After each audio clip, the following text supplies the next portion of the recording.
Meu pai me expulsou de casa quando eu tinha apenas 13 anos, tudo porque a minha madrasta me odiava e fez da minha vida um inferno. Eu era só uma criança, cheia de medos e sonhos, mas fui tratado como um peso, descartado sem pensar duas vezes. Se inscreva no canal e deixe o gostei, isso me ajuda a continuar trazendo mais histórias como essa. Eu tinha 13 anos quando meu pai me empurrou porta fora como se eu fosse lixo, e essa imagem, a porta batendo, o silêncio ficando maior que o meu corpo, me acompanha como um fantasma até hoje. E eu nunca mais consegui olhar para a casa de antes da mesma forma porque tudo ali virou motivo de lembrança do que perdi. E o pior é que eu nem sabia direito porquê, só sentia na pele o veneno daquilo que chamavam de não gostar de mim. Porque a minha madrasta me odiava com uma raiva que eu não entendi e que crescia cada dia como algo sufocante. E quando seu ódio encontrou a minha vulnerabilidade, meu pai fez a escolha mais fácil: acreditar nela, afastar o filho que um dia havia segurado no colo, e dizer palavras que queimaram mais que choro.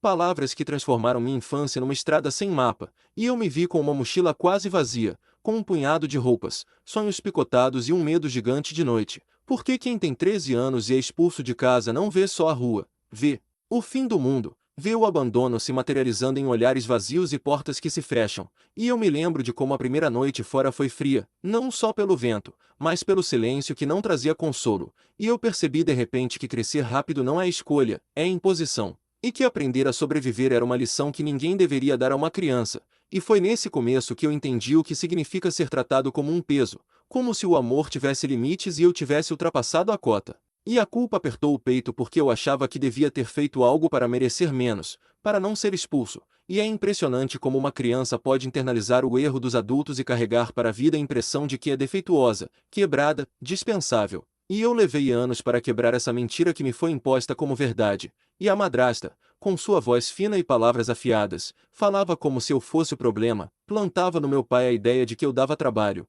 que eu era instável, que a família precisava de paz e eu era o distúrbio. E meu pai, que um dia me protegia, se rendeu à narrativa que era mais confortável do que enfrentar a mulher que escolheu. E quando ele fechou a porta, o mundo exterior se mostrou mais frio do que eu poderia imaginar. E eu que sonhava com o futuro, com a escola, com futebol nos fins de tarde, vi tudo virar uma batalha diária para conseguir algo para comer, um lugar para dormir, um pouco de respeito, porque ninguém me olhava mais como menino, me olhavam como problema ambulante, e sobreviver virou uma rotina de improvisos, um jogo bruto de escolhas entre dignidade e fome. E eu me lembro de noites em que cochilei abraçado ao meu casaco num banco de praça pensando nas coisas pequenas que já não eram minhas. O cobertor quente, a voz do meu pai dizendo vai dar tudo certo, a geladeira com comida, o olhar de alguém que te vê como filho. E quando percebi que aquilo tinha ido embora, senti um buraco que doía por dentro, um vazio que nem todas as noites de sono recuperaram. E eu me transformei rápido, aprendi a detectar perigos, a guardar ressentimento, a esconder medo, porque 13 anos não dá margem para fraqueza quando o mundo te empurra,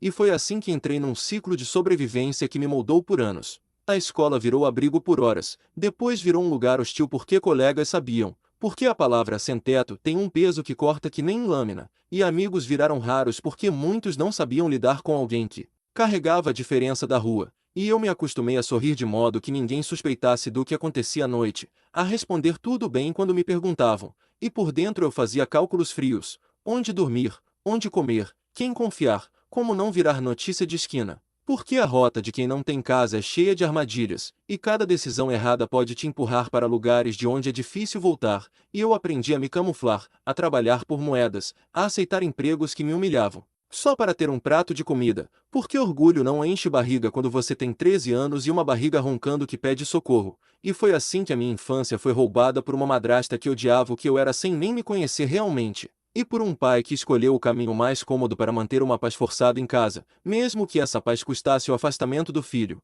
E eu me lembro do dia em que, sentando num ponto de ônibus, vi meu reflexo numa vitrine e não reconheci o garoto. Ali,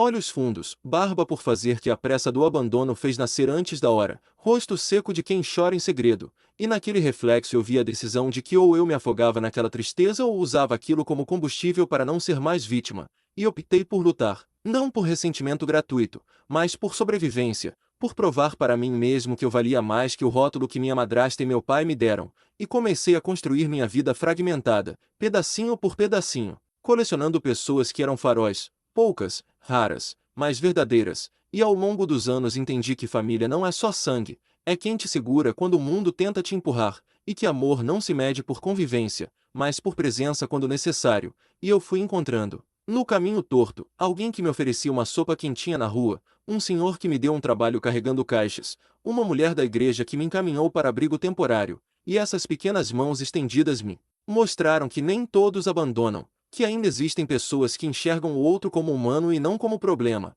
E segurar essas mãos foi o que me manteve vivo até ter forças para erguer minha própria base, mas a ferida do pai trancando a porta, essa cicatriz, ela lateja até hoje quando alguém chega pedindo confiança fácil, quando alguém comenta com naturalidade sobre família perfeita, porque eu sei o preço que se paga quando a gente depende de quem não nos escolhe, e aprendi a nunca mais colocar meu destino nas mãos de quem não tem coragem de lidar com a verdade. E foi essa lição que moldou meus relacionamentos e minhas prioridades, independência a qualquer custo, autonomia antes de promessas vazias, e uma defesa quase instintiva contra a repetição do abandono. Porque quem foi expulso aos 13 por uma madrasta vingativa e por um pai que preferiu se calar, devora com os olhos as mínimas promessas de traição, e age antes que o laço se desmanche, e com o tempo, entre empregos de sorte, cursos noturnos roubados de sono e noites que pareciam longas demais, eu fui me formando em resistência. E a escola da rua foi dura, mas me ensinou a negociar com o mundo, a pedir sem vergonha quando necessário, a aceitar que pedirmos ajuda não nos enfraquece.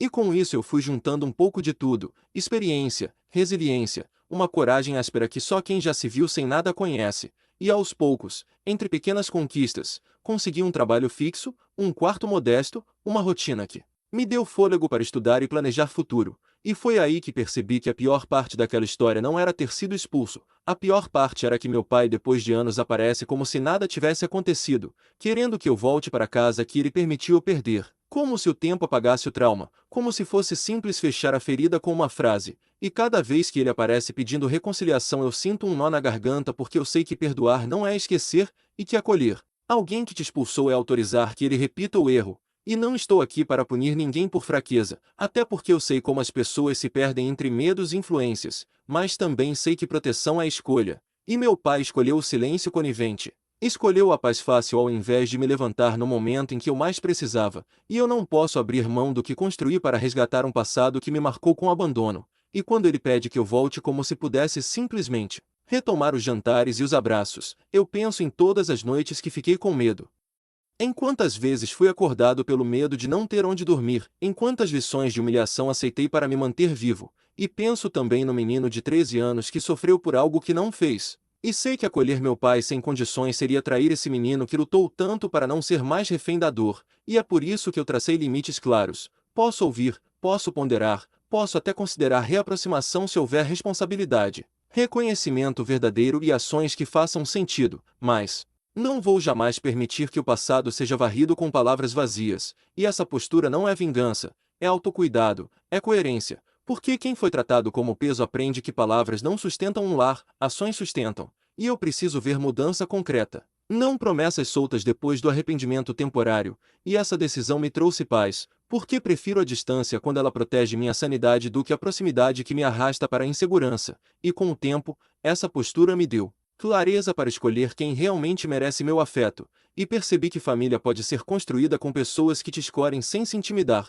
sem fugir, sem deixar você à própria sorte, e minha vida ganhou outras camadas, amizade verdadeira, carreira que me dá estabilidade, um espaço que chamo de lar onde sou respeitado, e um alicerce emocional que ninguém sacode sem esforço, e acima de tudo, eu me permiti perdoar não para reintegrar automaticamente quem me feriu, mas para aliviar o próprio coração, para me libertar do ódio que consome. Porque o perdão que vale a pena é aquele que acontece quando você já não depende mais do outro para ser feliz. E eu perdoei meu pai no sentido de libertar meu próprio peito, mas não esqueci. E não deixei a porta escancarada para que ele repita a escolha de antes. E hoje, quando vejo o menino que fui nas fotos antigas, sinto uma ternura profunda por ele, por tudo que suportou, e orgulho por tudo que consegui construir sem as mãos de quem devia me sustentar. E entendo que a maior conquista não foi apenas ter um teto ou um emprego, foi reconstruir minha identidade sem me deixar diluir pela dor, foi aprender a cuidar de mim, a me proteger, a me amar de forma que ninguém mais possa me jogar fora sem que eu decida. E se um dia meu pai provar, com atitudes e tempo, que aprendeu a ser alguém em quem posso confiar, talvez a porta se abra um dia, mas por enquanto eu escolho a minha vida, a minha integridade e a paz que custa caro, porque ninguém Que passou por onde eu passei aceita voltar ao passado sem garantias reais, e é assim que sigo, com a mochila mais cheia de experiência do que de medo, com cicatrizes que contam histórias, com uma família que escolhi e que me escolheu de volta, e com a convicção de que expulsar um filho aos 13 anos não apaga sua capacidade de vencer, de amar, de construir e de transformar dor em força. E se alguém aí já viveu algo parecido, saiba que o lugar de vítima pode virar lugar de protagonista, que a vida, apesar das crueldades, pode nos dar outros braços para nos sustentar, e que a escolha de quem nos abandonou não precisa ser a nossa sentença final, porque a nossa história a gente recria, passo a passo, com coragem, limites e amor próprio.